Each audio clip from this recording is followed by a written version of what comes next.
Hi there, we're talking apprenticeships with Grant Thornton and the apprenticeships team here at Cranfield. Christina, why should people do a senior leader apprenticeship? Well, why wouldn't you do an apprenticeship, I think is the real question. You are supported by your employer. You're given time during your contracted hours to come and study here at Cranfield with us. And your employer is paying for your qualification.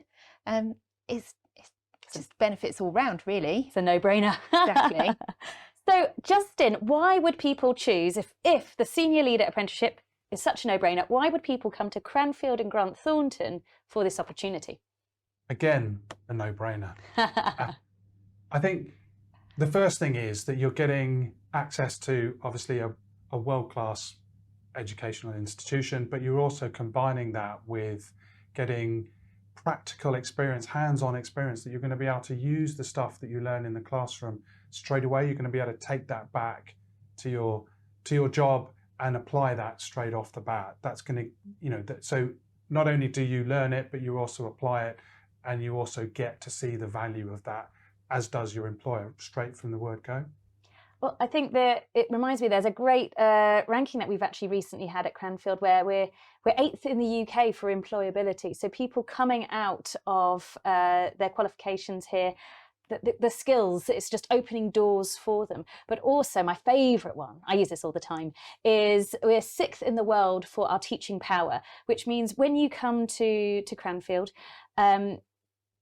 people are using Cranfield textbooks, Cranfield case studies, information written from Cranfield all over the world. Business schools all over the world are using Cranfield materials. So at that point, if you're gonna do that, you might as well come to Cranfield and Grant Thornton for the real thing. Why learn it secondhand? So I often say we're a school of management rather than a business school, a school of business for a reason. It's all about the people. It's about the leadership that's part of that. And Christina, could you talk to us a little bit about the opportunities for exploring your own leadership here?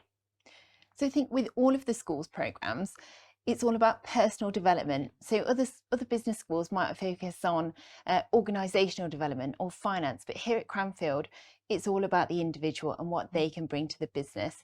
And much of that is taught through group work as well. So learning from their peers is not about sage on the stage here at Cranfield, although our academics are absolutely fabulous.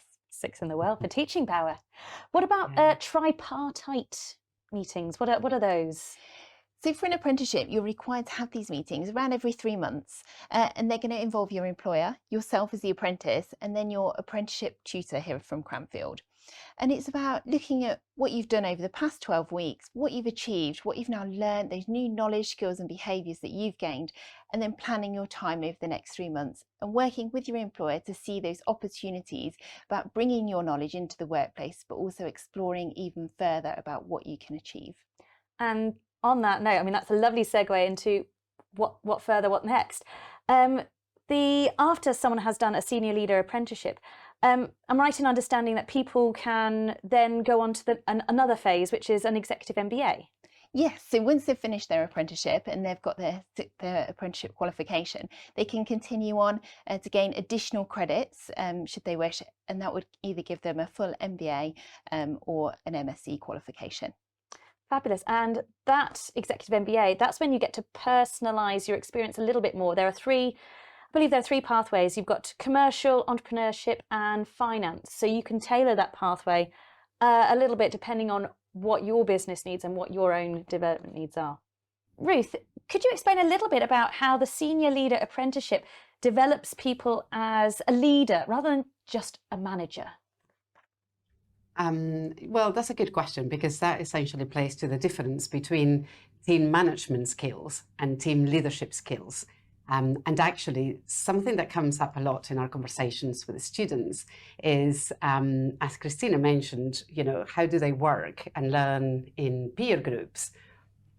And that's a fantastic opportunity, because all of a sudden they're positioned into a group that they don't get to choose. It's actually selected for them. It's typically a very diverse group of people that are all equally ambitious and wanting to gain the same qualifications and possible, similar ambitions.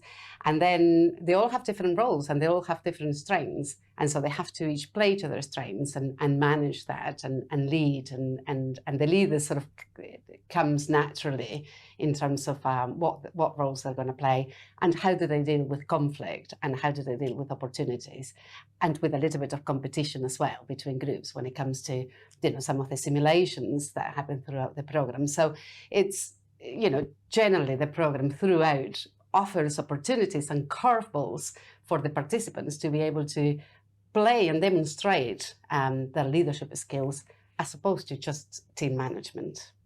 That's a fabulous insight. Thank you so much, Ruth, for sharing that. And there'll be more questions to be answered. So do join us on the website and find out more about the commercial, entrepreneurship and finance pathways.